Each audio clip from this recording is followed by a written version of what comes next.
Hola, ya estamos en Rubik, la revista de divulgación del Colegio Nacional. Yo soy Ana Peiro y el día de hoy me acompañarás en un programa lleno de interesante información. Comenzamos.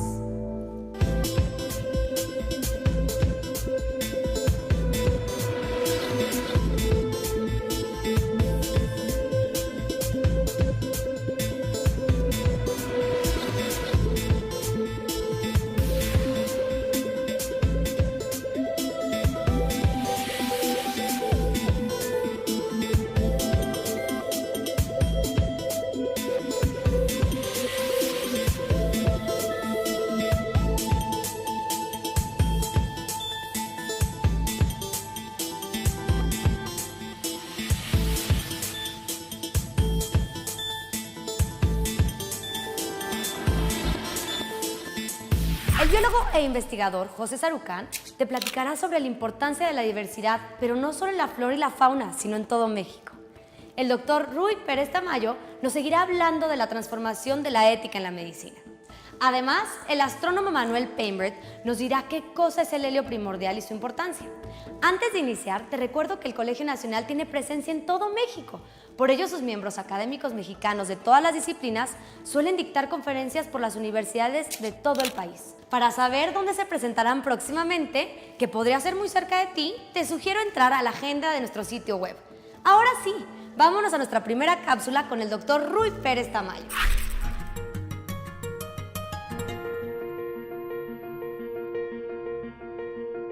Uno de los más promovidos en la actualidad es uno que fue propuesto por dos personajes norteamericanos que no son médicos, ninguno de los dos.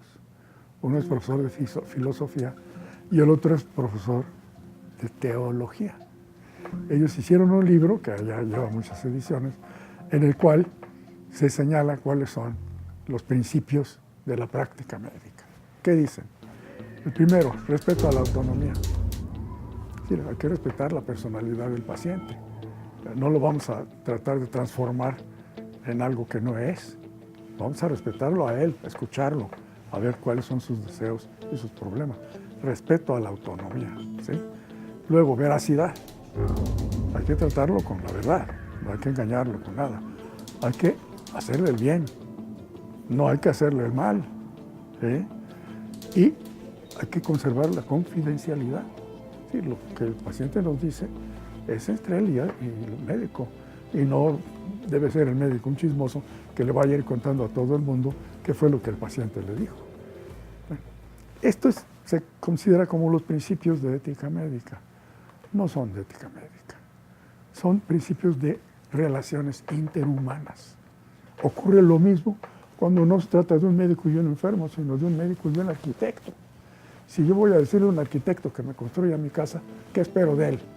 Pues que respete mi autonomía, que no me vaya a imponer a mí una choza que yo no quiero, ¿verdad? Que me haga el bien, que no me haga el mal, ¿verdad? Que quiero confidencialidad también de su parte, ¿no?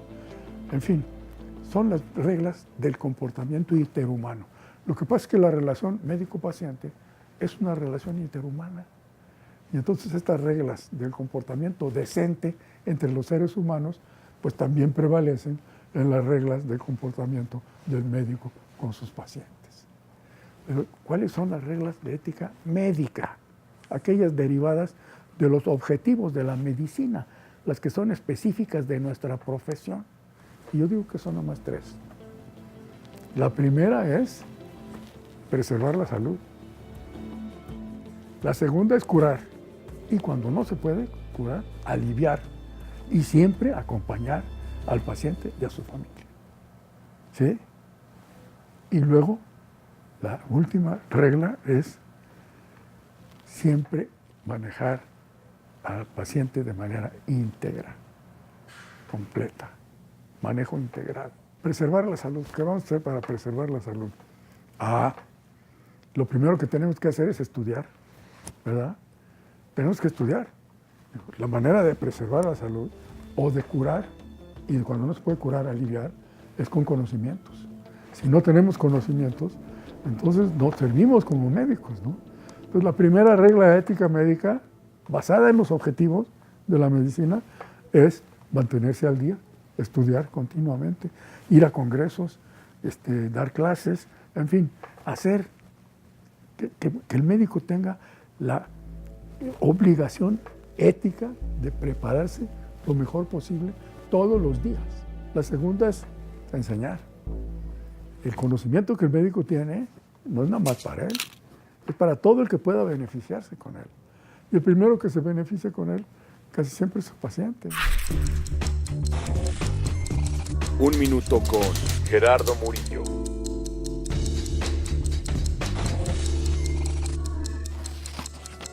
Gerardo Murillo Cornado fue un pintor, escritor y activista mexicano. Se le conoce con el seudónimo de Dr. Atl, doctor como título de prestigio sugerido por su amigo el poeta Leopoldo Lugones. Atl, por la palabra náhuatl que quiere decir agua. Se rebautizó en una bañera llena de champaña.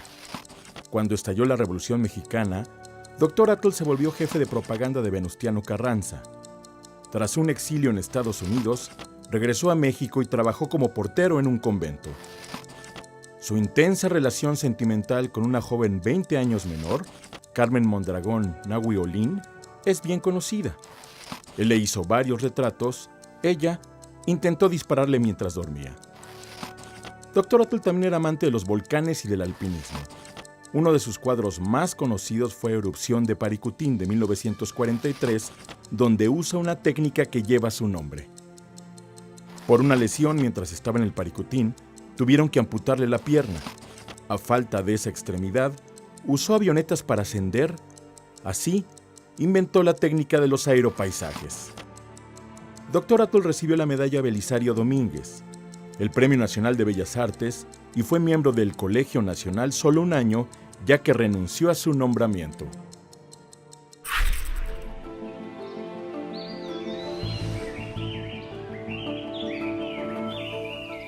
Si uno ve el mapa del mundo, las zonas de mayor diversidad cultural están en las zonas de mayor diversidad biológica, y esto no es un azar, es una cuestión perfectamente explicable y clara en cuanto a que los recursos naturales, es decir, la vida, la naturaleza, permite la salida, la formación, la existencia de diversas culturas por esa enorme diversidad biológica. México, Mesoamérica particularmente, es una de esas zonas donde se conjunta gran diversidad biológica con gran diversidad cultural, y aparte de la riqueza biológica del número de especies silvestres, digamos, de ecosistemas que México tiene y Mesoamérica particularmente tiene, pero México como un conjunto, ha habido un producto, para llamarlo de alguna manera, que es la resultante de la interacción de la diversidad cultural con la diversidad biológica, y es que México, además de tener esa riqueza biológica natural, para llamarla de alguna forma, es uno de los centros mundiales de domesticación de plantas, es decir, de invención de plantas comestibles, particularmente plantas no tanto animales en otras partes del mundo, y que han sido el resultado de lo que cada una de esas etnias ha generado como producto de la interacción de las muchas diferentes culturas con los recursos que tenían a su alrededor. Nunca hemos reconocido adecuadamente en México la contribución que esas culturas han generado para nuestro país, no nada más en la parte cultural, antropológica, arqueológica, sino en una cosa absolutamente fundamental, que es la comida. Estamos aprovechando y nutriéndonos diariamente de naturaleza, de una naturaleza transformada por las culturas en alimentos, en maíz, en jitomates, en frijol, en chiles, en calabazas, en las decenas de productos que no existían antes de la presencia humana en esta región y que han sido inventados, para llamarlos, es decir, seleccionados, producidos por la gente. Y yo diría por la gente, fundamentalmente por las mujeres, porque fueron las inventoras de la mayor parte de las plantas cultivadas no solo en México, casi en todo el mundo. No entendemos esto, es una de estas cosas que nos parecen normales, que nos parece de todos los días y que no le hemos dado un valor. No reconocemos entre los herederos de ese trabajo, de esa contribución, que son la mayor parte de los campesinos mexicanos. Yo diría que el 70% fácilmente de ellos, que vive en las zonas más pobres, rurales, de agricultura temporal, no les hemos reconocido el servicio gigantesco social que han producido, no ellos, porque ellos han vivido quizá 40, 50, 60 años, sino de sus grupos étnicos en los que ellos son herederos de todo ese conocimiento, que está ahí y que lo tenemos que entender, que lo tenemos que valorar y que lo tenemos que desarrollar. Estas son fallas enormes que me parece que caray, primero las tenemos que reconocer, segundo tenemos que encontrar manera de recuperar, porque todavía tenemos esa riqueza, desde luego la biológica, pero también la cultural en nuestras manos. Un par de datos curiosos sobre el doctor José Sarucán son que aunque él nació en México, sus padres fueron de origen armenio y que de niño leía libros de Emilio Salgari, que en sus palabras lo hacía viajar al mar de Malasia y subirse a barcos de piratas. El doctor Sarucán es el primer doctor en ecología en nuestro país y ha dedicado toda su vida a la investigación a través de la UNAM o desde la Comisión Nacional para el Conocimiento y Uso de la Biodiversidad, la CONABIO. Es momento de ir un corte, pero antes te recuerdo que puedes ver emisiones anteriores de Rubik desde nuestro canal de YouTube. No hay pretextos para perdértelos. Ya regresamos. ¿Sabías que algunos miembros del Colegio Nacional han estado en activo por más de 60 años? El miembro del Colegio Nacional que más tiempo estuvo en activo fue Silvio Zavala, durante 67 años. Actualmente, el miembro con más tiempo en activo es Miguel León Portilla, con 45 años.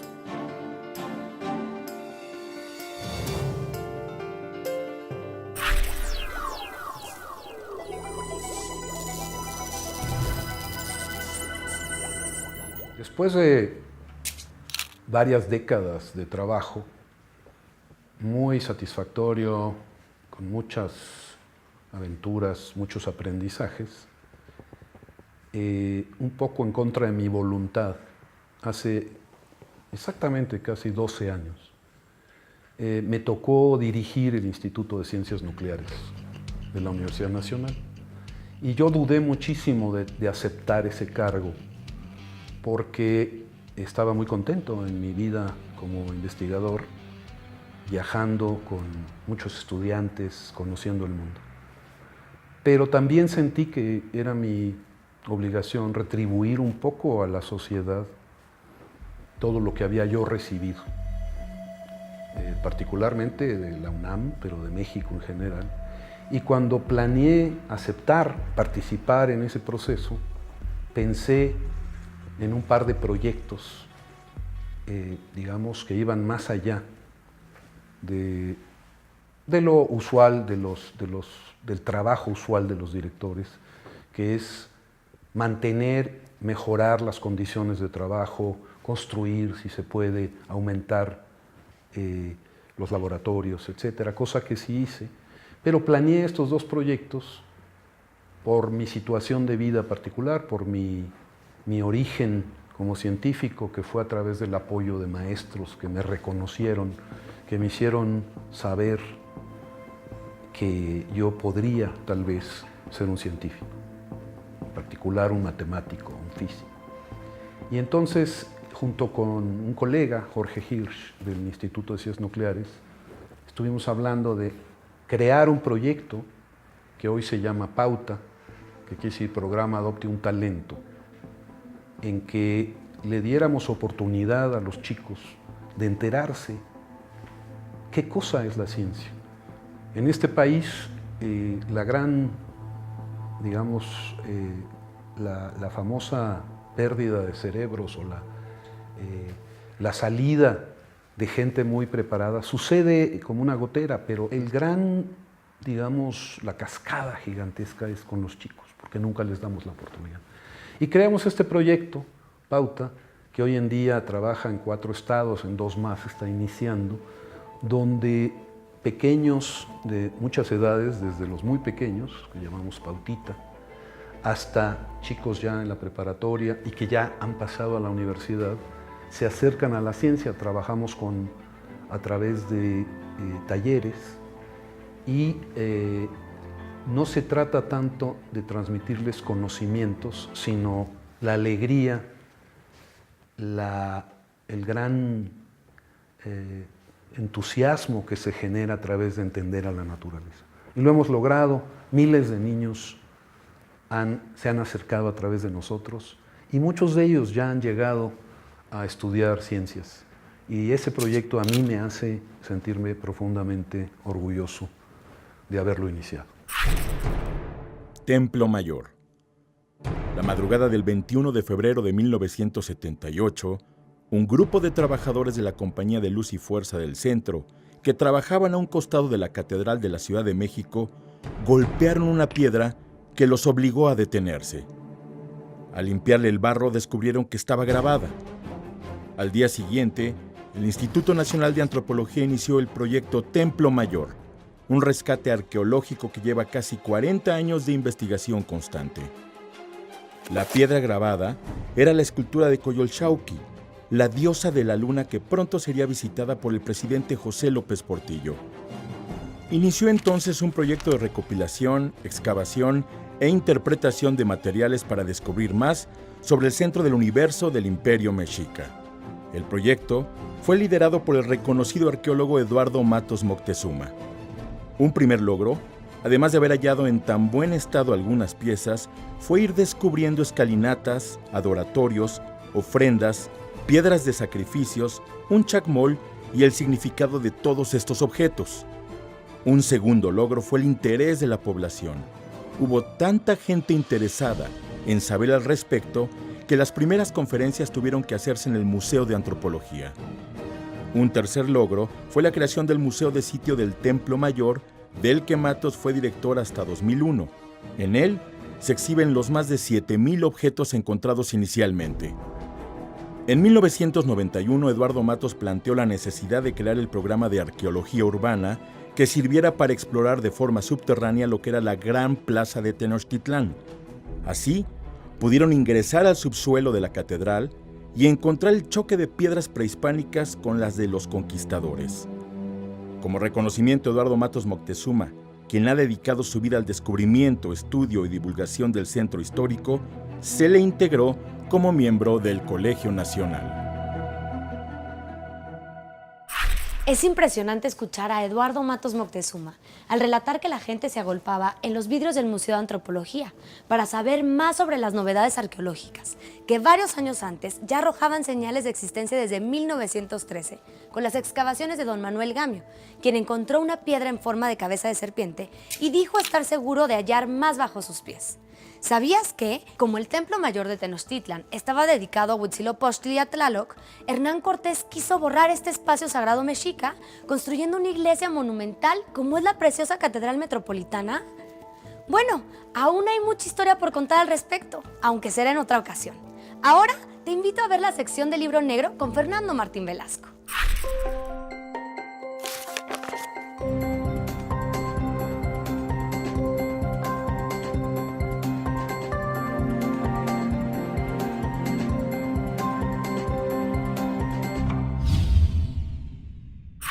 Esto de lo que hablaba, de que las lenguas cambian con el tiempo y, digamos, se van disgregando.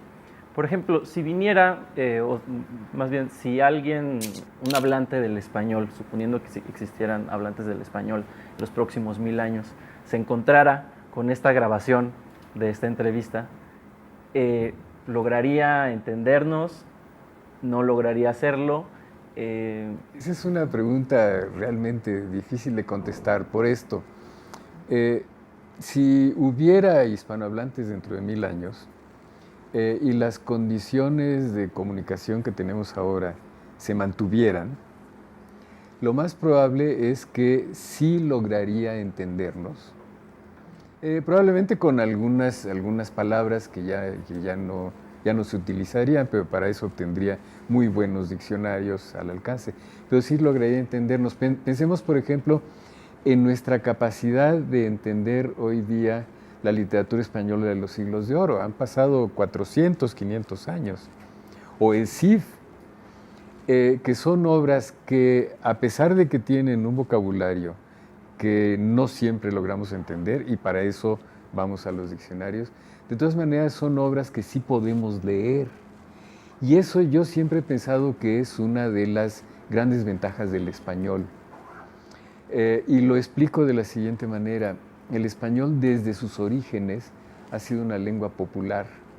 Es decir, nunca ha sido una lengua de una aristocracia.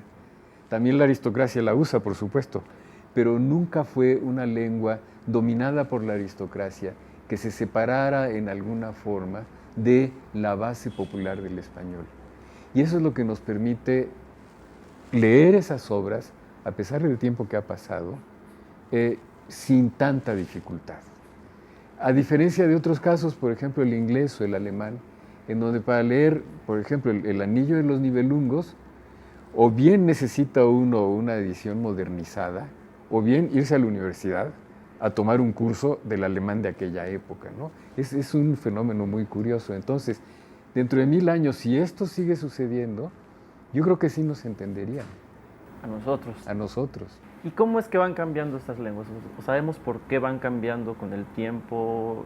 Van cambiando, ante todo, por necesidades de adaptación de las sociedades. Nos enfrentamos cada vez más a un mundo que cambia. Cambia absolutamente todo, cambian nuestras costumbres, cambia la arquitectura, cambian las ciudades, cambian los intereses, cambia la tecnología y por lo tanto todos vamos adaptándonos. Entonces el principal motor del cambio es la necesidad de adaptación. Claro, las lenguas tienen en la profundidad unos mecanismos, unas reglas que a pesar de todo controlan el cambio.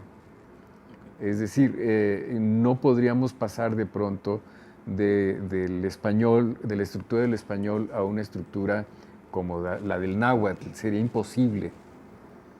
Es decir, sí hay una base estructural que probablemente está determinada por nuestro patrimonio genético que nos conserva dentro de ciertos carriles, pero las lenguas tienen necesariamente que cambiar.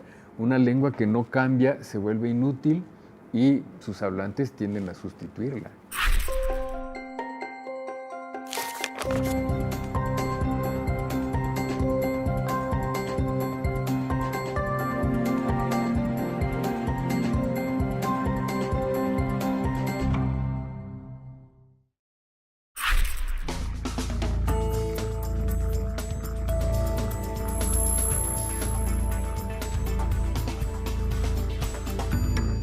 Regresando a la teoría de la gran explosión, la teoría de la gran explosión se basa en 3 observaciones. Primero, que el universo está en expansión. Segundo, que existe la radiación de fondo, que nos llega de todos lados, de 3 grados Kelvin absoluto. Y tercero, que hemos podido medir la fracción de átomos que se encontraba en forma de helio y en forma de hidrógeno justo 4 minutos después de terminada o empezada la expansión del universo. Y esto es la cantidad de helio que se formó. Durante los primeros 4 minutos hubo reacciones nucleares en todo el universo y estas reacciones nucleares transformaron el 25% de la masa común y corriente en helio y el 75% se quedó formada de hidrógeno. Muchos millones de años después se forman las primeras galaxias y las primeras galaxias se forman nada más con helio e hidrógeno. Y a esta cantidad de helio que tienen las galaxias se le llama el helio primordial. Y aquí en México hemos trabajado fuertemente en la determinación de la abundancia del helio primordial. Hemos encontrado que el 25% de la materia, de toda la materia de los elementos de la tabla periódica, se debía al helio en ese momento, y el 75% al hidrógeno.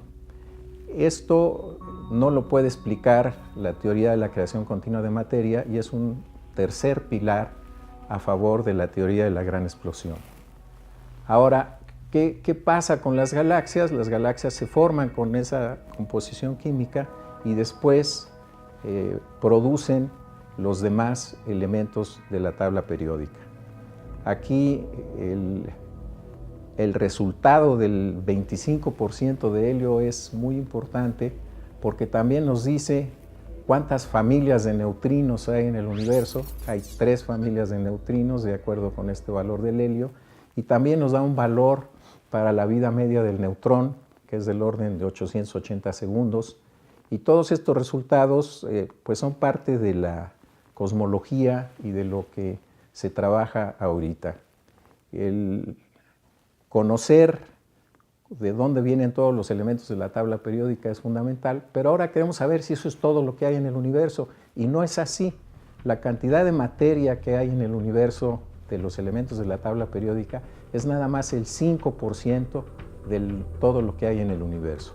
Hay un 28% que es materia oscura y no sabemos qué es. Sabemos que no es ningún elemento de la tabla periódica. Y luego hay otro 68% que se le llama energía oscura, que tampoco sabemos qué es. La energía oscura es responsable de que la expansión del universo, en lugar de mantenerse o desacelerarse debido a la masa interior, el universo se está acelerando. Con el tiempo, las galaxias lejanas se alejan de nosotros cada vez más rápido, van a alcanzar la velocidad de la luz y las vamos a dejar de ver. Estas dos incógnitas son dos de los grandes problemas de la astronomía. ¿Qué es la materia oscura y qué es la energía oscura? No se sabe, y hay una gran cantidad de teóricos trabajando en estos problemas, y lo que sí tenemos mucha certeza es sobre el otro 5%, o sea, los elementos de la tabla periódica. Sí sabemos de dónde vienen, sí sabemos cómo se formaron, y hay discusión sobre porcentajes y cantidades, pero digamos ese aspecto se conoce bastante bien. El astrónomo Manuel Painbert piensa que cualquier persona puede dedicarse a cualquier cosa, pero que para hacerlo muy bien necesita seguir 3 pasos. Primero, que te guste. Segundo, estudiar en la escuela adecuada. Y por último, debes dedicarle 40 horas a la semana. Con estas 3 reglas puedes ser director de cine, piloto, matemático o lo que quieras. El Dr. Painbert fue estudiante en muchas escuelas públicas y sabe de lo que habla. Entonces no hay pretexto para no hacerlo. Así que si pones en práctica este consejo, cuéntamelo en las redes sociales que aparecen en tu pantalla. Por hoy hemos llegado al final de este programa. Yo soy Ana Peiro y me acompañaste en Rubik, la revista de divulgación del Colegio Nacional. Espero lo hayas disfrutado tanto como yo. Hasta la próxima.